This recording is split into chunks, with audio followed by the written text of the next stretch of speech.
Let's talk about refraction of light. I have a pen and I have a block of glass. And if I rotate this, you're going to see the middle of the pen is displaced.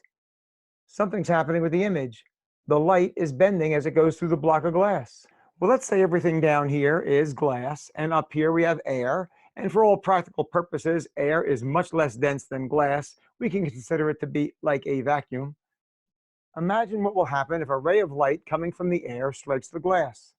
Light travels fast in the air and then slow in the glass. Think about these waves approaching the boundary. That side is going to hit first. They're going to slow down before that side.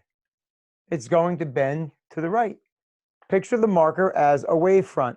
When it comes to the glass, this side's going to slow down. That side will still be moving fast, and it's going to turn this way and then move this way as it goes into the glass. It's kind of like going down a hill in the snow on a sled, and you stick your foot out. You're going to bend towards the slow side. The amount of this bending is going to depend on how fast light travels in the air or in the glass. We can measure the angles using a normal line drawn to the surface. We call this the angle of incidence. We call this the angle of refraction. They always have to be measured from the dotted line, which is the normal line to the surface. We can determine the amount of bending by drawing in a second parallel ray. We can draw in some waves perpendicular to these rays. In the time it takes for this part of the wave to get to here, this part of the wave can only travel a shorter distance. Since the waves are perpendicular to the direction of the rays, we have two right triangles now. Since the dotted line is normal to the surface, and that's I, then this must be 90 minus I. That makes this angle I. And if that's R, then this is R as well. Now, the distance that we travel to get to here is going to be equal to the velocity on this side times time. Well, the distance traveled on that side will be equal to a velocity in this medium times the same time. The amount of time it takes for this to go to here is the same as the time it takes this to go to here. Remember, this is going slow, that's going fast. Now consider that the distance between these two rays is the hypotenuse of each triangle.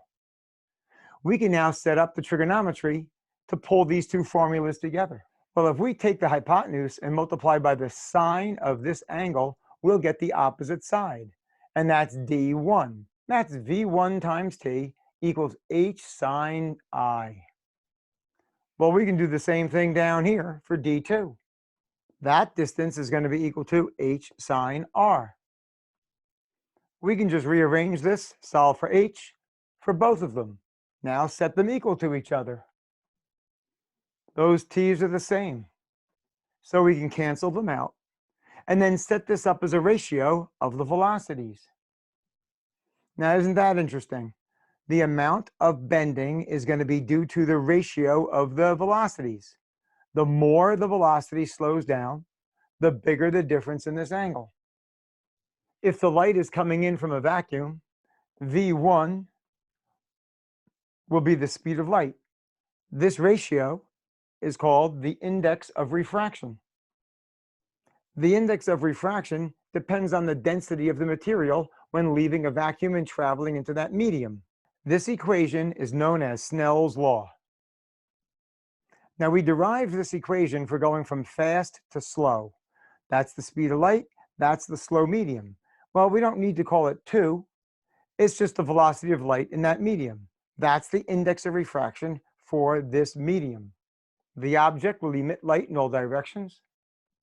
We'll trace one ray. We'll say the incident angle is 40 degrees. We want to find the refracted angle. We could use Snell's law, but we need to know the index of refraction for glass. This is something we were able to measure in lab. It was about 1.5. Plugging in the data, we now solve for R. We get 25.4 degrees. Sure enough, it's smaller than 40. Well, now we can ask, what's the speed of light in glass? We know it's 3 times 10 to the 8th meters per second out in the vacuum. We can expand Snell's law and say it's the speed of light in a vacuum over the velocity of light in a medium. Plug in the data, you're going to get 2 times 10 to the 8th meters per second. Yeah, it's slowing down when it goes into the glass. Well, if this is a block of glass, that ray is going to continue on and hit here. Which way do you think it's going to bend? Now it's going from slow to fast. It's going to have to bend away from that normal. As the waves approach the vacuum, this side speeds up first. It's going to speed up while that side stays slow, and it's going to move like that. Well, now that's the angle of incidence, and that's the angle of refraction. The light's going this way. Do you know what the angle of incidence is? Take a look at the geometry. If this is a rectangular block of glass, and we know that angle is 25.4 degrees, well, then that angle has to be 25.4 degrees. We have 2 parallel lines, the dotted lines, cut by a diagonal.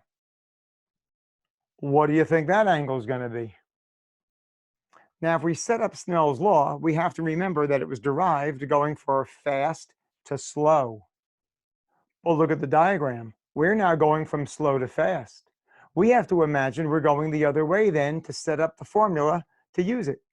We have to say that this is going to be the slow side and that's the fast side. So we're going to put the 25.4 degrees on the slow side. The unknown is the fast side.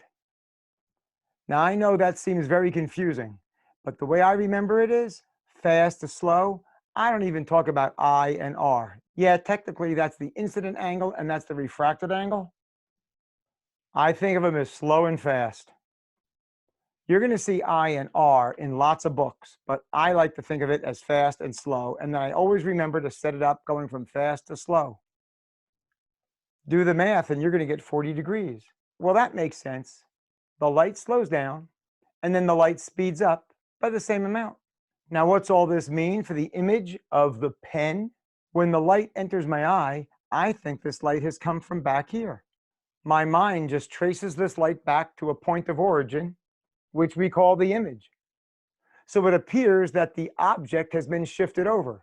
It's just the image. So here we have the block of glass, here we have the pen, and when I tip it over, the pen appears to be shifted over. Now you can try some of the problems on the introductory worksheet to Snell's law.